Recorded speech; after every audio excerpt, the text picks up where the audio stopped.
came in to do the marketing while we were under the auspices of Mitsui, which is a large Japanese conglomerate. They do everything from ramen to rockets. They were our corporate sponsor up until middle part of this year, and then we parted ways with them so that we could take the product in a different direction. And it never really mattered how old I was. They were much more interested in my competency and experience. And so I was very thankful for that. And I've since taken over as the president, and I run operations here in the U.S. So it's a team of one. So I think one of the biggest skills we're going to have, whether young or old, is being curious, right? Can you talk about how you're innately curious? Yeah. Well, working in a cognitive health company that has its technology built by neuroscientists, as the marketer, you immediately feel like you're going to come up short.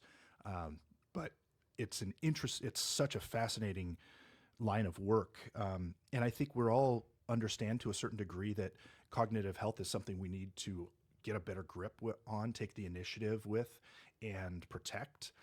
But there's not a great understanding of how to do that. So I came in and was just voraciously read as much as I could about how the brain works, particularly executive functions in the prefrontal cortex, how that declines with age, how unfortunately age 30 to 35 is like peak cognitive territory for most people. And then the risk of cognitive decline that ultimately leads to dementia or Alzheimer's is a very real one. And it learned that the brain is neuroplastic at all ages. Neuroplasticity is the ability to harvest old connections that you're not using and build new ones, strengthen those new ones with what's called myelin sheaths to make them more of a superconduit.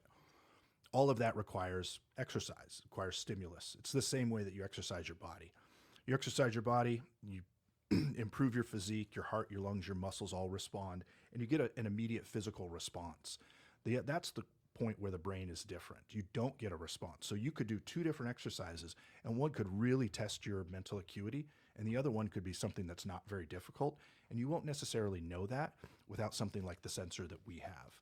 So the sensor we have uses near-infrared spectroscopy. It sounds complicated. Can you put up a little bit more? Yeah, sounds complicated, but it's the same technology. It's been in use for 30 to 50 years in medicine, and it's recognized by the FDA as a way to measure cognitive load to the brain. Near-infrared spectroscopy. Near-infrared spectroscopy is the same stuff, same technology that remote control to your left uses. It's just targeted. It's very specialized. It's used in clinical settings, not in this size, but in a much more like the size of this desk that we're sitting at.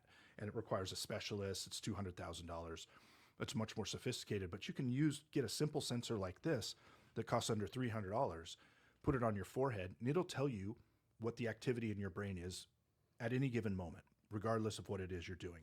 So you could be reading aloud, you could be doing simple arithmetic very quickly, studying a language, performing on a musical instrument, any number of things, solving a jigsaw puzzle, and it'll tell you how hard your brain's working. And the curious thing about the brain is that I said a moment ago, it's neuroplastic. So we think of kids as being sponges. That neuroplasticity is ever present and automatic for them.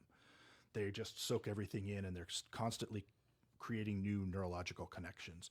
But once you get past 25 to 30, that process is no longer automatic, and it needs to be actively stimulated.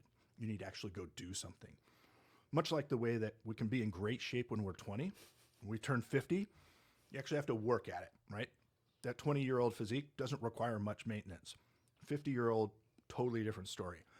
And so if you think about it in that way, we've created what's essentially a step counter for your brain. People use step trackers all the time. Fitbits and the like tells them that they're getting the physical exercise and stimulus that they need.